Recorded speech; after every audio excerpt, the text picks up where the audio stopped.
Hello, citizens of the world. Shaba Shams here with another episode of Shaba Speaks, where we try our very best to inspire, empower, and connect the citizens of the world to create success and build wealth.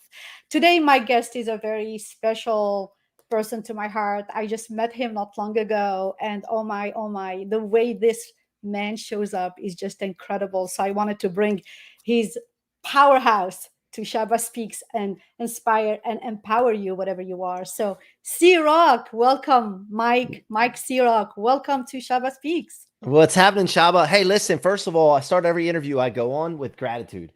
I'm so thankful for the relationship that we have, the opportunity that I have had to meet with you, and then also to call you a friend now, and also for having me on the show, and to all your listeners for showing up. I really appreciate it, and it means the world to me. Wow. I mean, C-Roc, I met you not long ago through the 10X incubator. And of course, just being part of the 10X movement is already a life-changing lifestyle, let alone the 10X incubator. The way I see it, the 10X incubator is like crème de la crème of the 10X movement.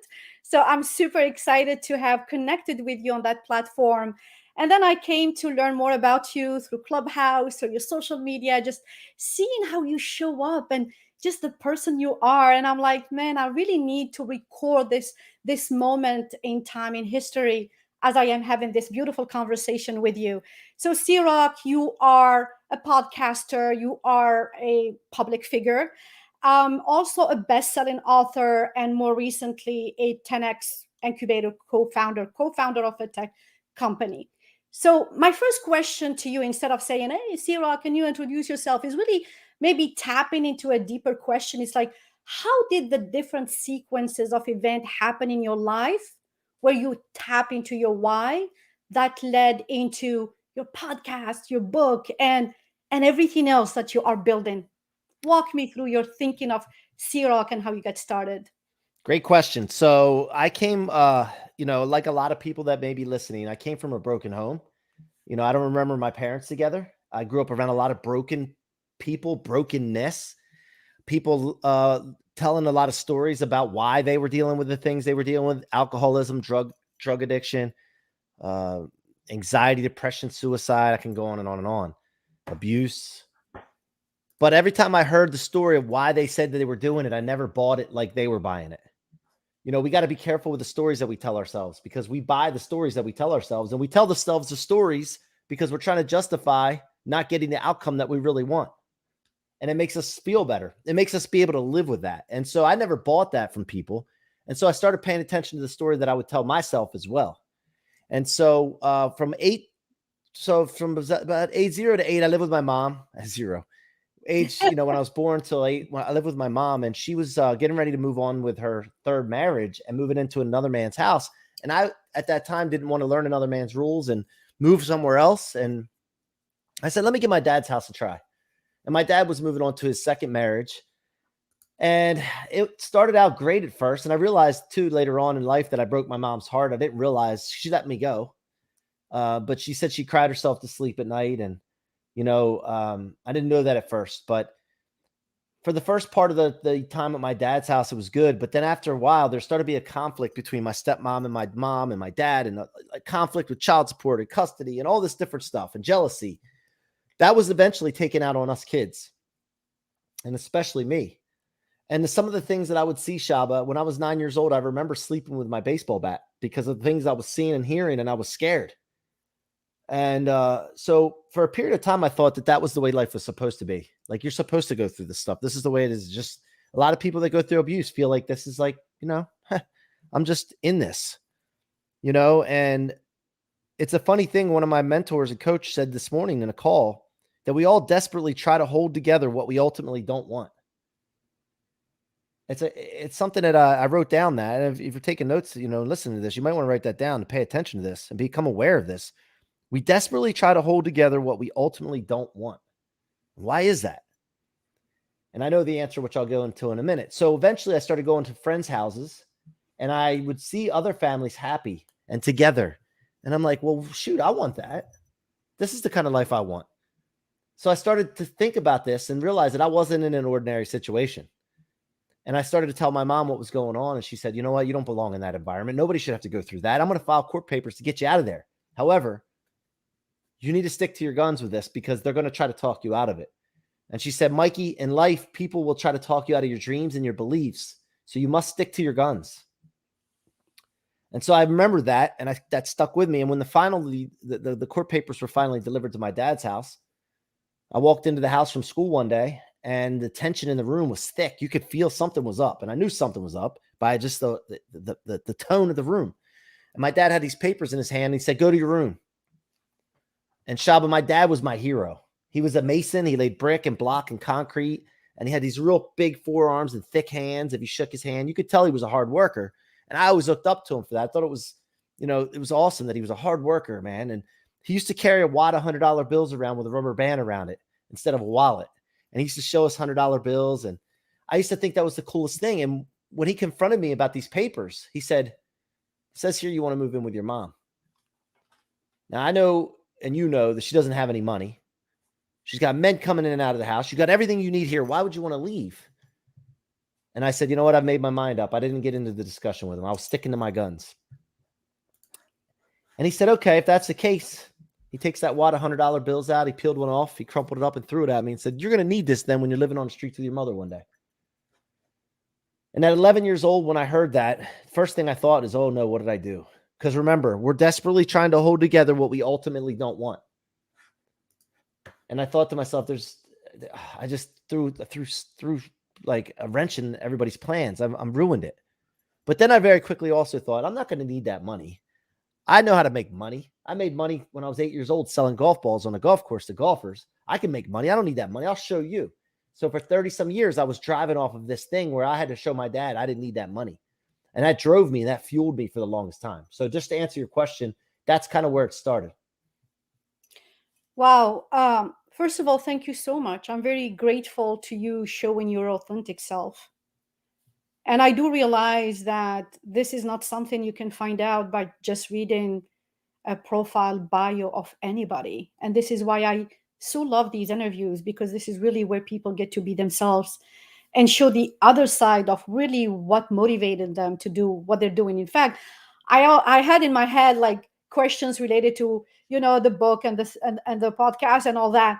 But now, as I am listening to you, you're revealing a side of C-Roc that I didn't know. So thank you so much for that. And I can't help myself think about all these people out there who are going through the same hardship, abuse and rape and just different situations and happy upbringing, right? And some people use that as the fuel to do better and bigger things, where other people are completely broken by that. Yeah. So your advice to those people who actually are going through similar experiences, how do they turn the table to use that pain, that suffering, that anger into doing bigger and better things like yourself? It's very simple. Very simple. We overcomplicate things too much. I chose, and this is where the way that you can be successful with this. I chose to store it in my tank instead of my trunk. Most people keep it in their trunk and it weighs them down because it's heavy. But if you store it in your tank and think of it this way as fuel, this stuff's all happening for me to learn, to fuel, to motivate me, to inspire me. I'm going to keep going. I'll prove you wrong. You store it in that fuel tank and you use it as rocket fuel and you become unstoppable. As long as you take things that would slow a normal human being down or things that would stop a normal human being and use it as fuel or learning, you become unstoppable. And so my mission in life is all people are unstoppable to live in the life of their dreams. And I filter everything, my thoughts, words, actions, all go through that mission. And so that's how you do it. That's the difference. And it's not easy. I'm not saying it's easy, but it's a proactive approach. And if you're stuck in the midst of an adversity right now and you're going through abuse right now, or you're going through a tough time in business right now, the best thing I can tell you is it's not the end. There's light at the end of the tunnel, even though you can't see it right now necessarily.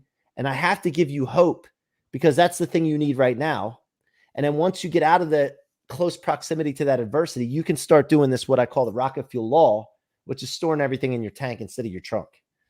And now I have to stop you and say, what is the difference for those who are listening to this and tank and trunk, what is the difference? Well, you store stuff in your trunk that weighs you down and slows you down, right? And could stop you. So all the toxicity in your life, discouragement, setbacks, screw ups of your own, all that stuff, if you continue to be regretful of it, shamed of it, that's weight. That's weight on you, and it's storing it in your trunk of your car. But if you don't do that and you don't become ashamed of it and you don't regret things and you start to use these things as learning lessons and inspiration and motivation, that's storing it in your gas tank. That gives you fuel to continue to press forward. Wonderful. I love it. I love it. So tank versus trunk. So C-Roc's habit of success. What is your routine that keeps you going constantly, and how do you overcome the breakdowns? We all have them, right? How do you go about overcoming breakdowns, and what is it that you built as a system, as a structure to just keep you going? And I Couple know that things. your environment is a big part of your life. A couple things. Again, I try to keep things simple. So one, I'll go over 3 C's with you. First of all, the first one is you have to be very clear on what you want. As a matter of fact, I think you said this last night. What was it? You that said this the other night? So I have my C-Roc's 3 C's: clarity, commitment, Yeah, and consistency. yeah. And I use these all the time. And if I'm out of sync or out of integrity with any of those 3 C's, it causes me problems. The other thing is, and I can go into detail with those, but the other thing is that I live through my mission that I mentioned already a couple of minutes ago. All people are unstoppable to living their life of the dreams. That means that everything that I think, everything that I say, and everything that I do goes through that mission towards it, not away from it. And I make it a binary decision, towards or away, binary being 2, which eliminates chaos, because most of the time we have all these things going on in our heads. Oh, what if this happens? What if that happens? What if this happens? Oh, if he does this, what do I do? No. Go towards it or away. If it's going away, get rid of it. If it's not serving your mission, get rid of it. If that person's not serving your mission, get rid of them. Period. It's a non-negotiable. And the last thing I'll leave with you is assessment. Assessment leads to elevation. And if you're not assessing things on a regular basis, and what I mean by that is taking a look and seeing if you're living your mission and you're living your purpose or not. If you're not clear, if you're not committed, and you're not consistent, these are assessments that you check. You should be doing it on a daily basis, if not more often. And then you can readjust. You can add pressure to the gas pedal. You can pull off. You can do different things to adjust to get back on your mission. But if you're waiting till the end of the week, the end of the month, God forbid you're waiting till the end of the year and not doing it at all, you're waiting. It's way too late. So this is the stuff that I think about. And it's all simple stuff. It's not, rocket science. No, it's not. It's just discipline and clarity. And I love the clarity part, because every time I talk to my clients and students, I feel like their biggest problem of really even putting in place like a pathway of taking action is the lack of clarity. They really don't know what they don't know, and they don't know what they want to accomplish out of life. So I think having internal conversation, and I love it when you say, just watch how you speak to yourself. If you're constantly say something like, I'm stuck, I don't know, and I'm not sure, and hesitation, how are you showing up with even like talking about your dreams and achieving your dreams? So different things you have accomplished so far: the podcast, the book, and now I met you through the co-founding of the Blooprinted. um Walk me through which one came first, in your thinking process, which one came first, and what was like your biggest challenge, for instance, in starting your podcast or getting your book out, and how do you overcome? And I know it's like a lot of questions packed packed Yeah, that's into fine. one. No. Back in 2017, I started. I was running a mortgage division, which I still do, but I'm not as involved as I used to be. And I was coaching my people all the time. And I realized that I wasn't in the mortgage industry. I was in the people building business. I was Mhm. building my people, and the mortgages just happened to be a vehicle that we were using. And I realized I started getting this itch, like this game that I'm playing is too small. Like I nothing against the people that I work with. It wasn't enough. Like it wasn't fulfilling me. I need Yeah. to play a bigger game. And I started thinking, like, how could I do this? I got to be a speaker. And if anybody that knows me knows that I'm very impatient, I want it now. Like I wanted to be a speaker when I decided I wanted to be a speaker. I wanted to start getting on stages in front of thousands of people as soon as I decided to do that, instead of learning how to do it, putting the time in, practicing and getting better. I wanted to do it now. So I was real impatient. So I started thinking to myself, I need to get known to do this, because my mentor told me that I need to grow my following. And I'm like, well, how do you grow your following? You got to get people to know who you are. So I started thinking to myself, okay, how can I get known in my local market? And then I said, whoa, that's too small. How can I get known maybe in my region? Nah, that's too small too. Then I started thinking, okay, United States. I got to get known in the United States. Everybody needs to know who C-Roc is so that I can grow a following. Then I'm like, well, why not just go for the globe? How can I do this though? But I don't know. I don't need to know this, but let me commit to something. Remember, clarity, commitment, and consistency. I committed to it. And then I said, you know what? Let me commit to one last thing. If there's aliens, which I don't know if there is, but if there's aliens, I need aliens to know who I am so I can grow the following as big as possible. So that started with my clear picture, my commitment, and then the consistency towards that. I started thinking about ways that I could do this. Well, writing a book was one of them, but that didn't come first. The first one was the podcast. I need to get on people's shows that already had podcasts because I wasn't set up for one yet. And in the meantime, while I was setting those up, I would start my own. And so I started doing that. And when you share your story and you connect with people, and your story doesn't have to be extraordinary, it can be ordinary because you're connecting with mostly ordinary people. People follow you. People want to hear you. People connect with you. And I was having, as soon as I did my podcast and I put it up and I started promoting it, people from Australia, the UK, South Africa, people started reaching out to me. And I'm like, holy cow, I wish I would have did this a long time ago. And then I felt the need that I needed to get out and write the book because I felt like people are going to want to read something because some people don't like to listen to podcasts. So I need to cater to the people that like to read. And it was like that. It was like, okay, I did this. Now what's next? What's next? What's next? And that's how my whole life has been. And your podcast is What Are You Made Of? Yes. What are you made of is something I say to myself a lot. I just put a tweet out today. I talk to myself so that I have somebody always around me that aligns with my thinking. Yeah, I love it. Actually, I was like, yeah, that's genius. You are your first like-minded person. It's you and you. Yeah. So, I have a lot of questions regarding the book and the podcast, but I want to come back to Blooprinted because that's really how we met through the 10X incubator. I am always curious about how entrepreneurs and tech founders come up with names. Tell me about the name of Blooprinted.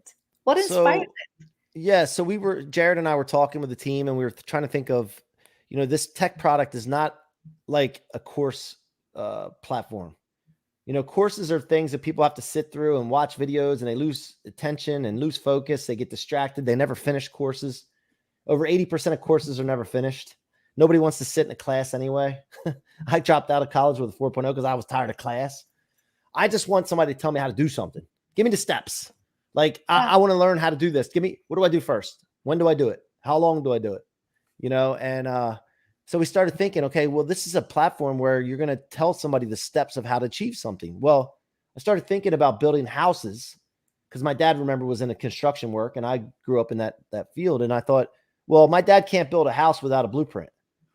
And so we started thinking about Blueprint, and then we changed the name or the spelling of Blueprint just to make it different. And if you notice, Blueprint spelled BLOO, printed, and that OO and the L and the OO looks like also like 100, and that's 100% responsibility, and that means the world to me. That's changed my life, taking 100% responsibility. So there's a little play on words or letters there, but that's how we came up with it. And tell us exactly what is Blooprinted. So Blooprinted is a marketplace that you can go into, and we're going to direct millions of people to this marketplace, and they're going to be able to search for success blueprints in any industry, any vertical, from parenting to relationships to digital marketing to starting a business to running a podcast to writing a book. I could go on and on and on, to making money, to whatever. Anybody that's had success in any area that can show it by the steps are going to be able to provide blueprints in different formats, whether it's a PDF, a project management format, calendar, like a schedule. We're going to be able to put these into the system, and people are going to be able to go and search for those blueprints and buy those from experts. And those experts we call architects are going to be able to come in our system and have their own platform and build their blueprints in there and have them for sale and be able to build a whole coaching, consulting, advisory business inside this platform. So how did you get to to cross path with Jared Yellen And what were I am personally working with the team too, so I don't think there have been any big challenges, so far. But what have been your biggest challenges in really taking the product through the MPV and then to market? Like what have been your thinking, and where Yeah. have you been through this experience? Well, first of all, in getting known and my commitment to getting known globally, I would DM people, direct message people on Instagram, LinkedIn, Facebook constantly, every single day. And Jared answered one of my direct messages on Instagram, and we did an Instagram live together, and we found out that we aligned with each other, and our missions are the same, and we decided to start a relationship and also co-found a company together. Once I realized that, then I started hearing he wanted to launch 10,000 tech companies in 10 years. And I said, look, I'm along for that ride. I don't know how the hell you're going to do it, but it doesn't matter the how, because I'm the person that like gets clear, commits, and then takes consistent action towards it. We figure it out as we go. Right. But then I started thinking to myself, how can I help with this to blow it up? Because I don't think onesie twosies. Like some people think I got to accomplish one and the next thing. I think differently. I think like, how could I multiply? And the person that taught me that was Grant Cardone, Mr. 10X himself. And I thought, you know what? What if I connected Grant and Jared together and they started an incubator together? And Jared and I were talking about this. And we used Grant's marketing genius, exposure ability, and added it to this. We could get to 10,000 faster. And I set that meeting up, and it just went like perfect. And so that's how that all went down. The other question you had was challenges. The challenges is this is the first time I've ever done a tech company before. Launched a tech company, worked in a tech And company. are you a tech founder, or are you a non-tech founder? No. I'm a non-tech founder, non-tech entrepreneur. Okay. But it doesn't matter because there's a thing called specialized knowledge. It was in Think and Grow Rich, and Henry Ford used this to start the Ford company. Yeah. Is you have a dream and you commit to that dream, and then you get people around you that you need. You hire your weaknesses and work your strengths. And you can always take your weaknesses that you hire and still develop them in yourself and get better with those. But because you need to, because when you're hiring your weaknesses, you need to know what to look for, and you need to know to make sure somebody's not taking advantage of you. But you do not need to know everything. And so, yeah, that's the way I approached it. Yeah, mainly surround yourself by people who are smarter. Like they say, if you are the smartest person in the room, then there is a problem with that. C-Roc, what are you working? I know that I heard you at Clubhouse, because you and I kind of are sharing a lot of the spaces together, from everyday meetings with the 10X incubator, and then I jump on your Clubhouse rooms on Sunday, Wednesday. So there are a lot of spaces and conversations that you and I are starting to share, and I really love what I'm hearing. And like you say, like-minded people, and kind of you feel aligned with the thought. What are you working on? Because I heard you speak about it a few times. And what are your vision for moving forward? Where is C-Roc going? Well, we have Blooprinted, which we're working on right now. We have another product behind that called Tipperosity, which is a play on the words tip, like you tip somebody, and generosity. We're going to start a generosity movement across the globe. I'll get into the details of that later when we get closer. And then also, I want to do a television show. Oh, that's interesting. What's it going to be about? I got an idea about this television show that I want to spotlight people that came from nothing, accomplished something, but dealt with tons of adversity, but showed persistence. Yeah. And like just ridiculous amount of persistence. And not only that, once they accomplish things, they move on to the next thing, and they're trying to level up and see how far they can take this thing. So I want to spotlight people like that, because I don't think there's enough of that out there for people to be inspired by. I love it. I really love it. So I want to come back to you with terms of your sharing an idea of something, a company that you already started, a company that you're starting soon, and more is to come. And I hear a lot of entrepreneurs, especially those with tech ideas, really worried and scared about sharing their ideas with the world, and not wanting to give equity on their idea, and so on and so forth. And Jared and I had conversations last week about your idea is worth nothing if there is no application. So what is your perception of the idea, the value of idea, if you do not meet people that you're going to give up some of the equity of your idea to partner to put it in application? And I know you come from an abundance mindset, so I kind of know what your thoughts are about, but I wanted to share with me your experience in even doing it instead of just thinking it. Yeah, the idea is worthless unless somebody uses it to do something with it, because we have tons of ideas. Everybody's got ideas going through their head all the time. So what matters though is you should be very scared sharing your idea if you don't team up with the right team. Mm, Because okay. the only people that you should be scared of are people that can actually take your idea and execute on it.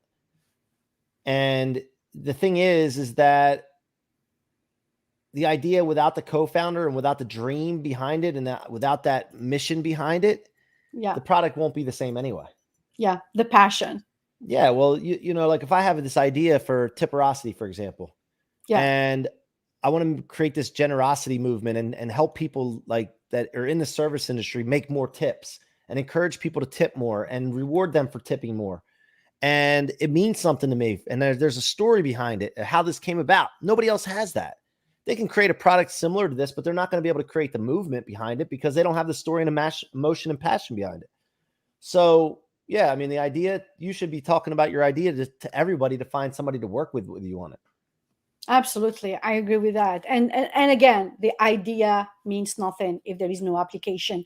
So start looking or spotting around you people who can actually bring your idea to life and they can partner with. Before I let you go, Cyroc, what's your call to action? I know you love to motivate people either on Instagram, Clubhouse, wherever you go. You have this force of giving and empowering and inspiring. What would you tell people who are listening to you, and either now, when I'm sure there would be more people watching you afterwards? As far as giving goes, like my thing with giving, everything's a cycle, you know, and I try to always be more valuable than I'm being paid. And every morning I wake up, I try to be the most valuable person I can be to my wife, my kids, the people that are around me. And I always think, and I have this thing in the back of my head, who's not going to win today if I let up? Absolutely. So, you know, I've never really lost and not had anything that I needed by just giving and being all out the most valuable person I can possibly be. So I would encourage everyone to be the most valuable person you could possibly be at all points. And there's going to be times where you need to take a step back and refresh and all that. But that's why it's good to get 8 hours of sleep every night. Take care of your health, work out, you know, and take care of yourself so that you can be the most valuable person. And should we expect another book from C-Roc? You know, at this point right now, I think that I could say that in the future there will be another book. It's that I don't have any interest in writing whatsoever right now. Mm. So it's just not on my plate and my to-do list. And I don't really, it's a grueling process. I don't know if anybody's ever out there that's ever written a book, but the editing and all, it's grueling. And to me, it's not something I really truly love. So I'm sure there'll be another one, but the other thing, Shaba, is like I feel like that book consisted of my childhood till that point where I wrote the book, and now I'm living my life and adding more and more to my life for the next book. So I have to live through these experiences to be able to document it in a book. Yeah, you should think about a trilogy or something like part Yeah, one, part two, part. yeah. That would be awesome. Cyroc, thank you so much for making the time to come on my show. I know you started with gratitude, and I'm going to be finishing with gratitude. So thank you guys for being here in another episode of Shaba Speaks, as we inspire, empower, and connect the citizens of the world. Thank you guys for watching, either live or a review. Ciorrocco, thank you so much, and I will see you tomorrow Thank at you. the incubator meeting. Thank you guys, and have a nice evening. And salam.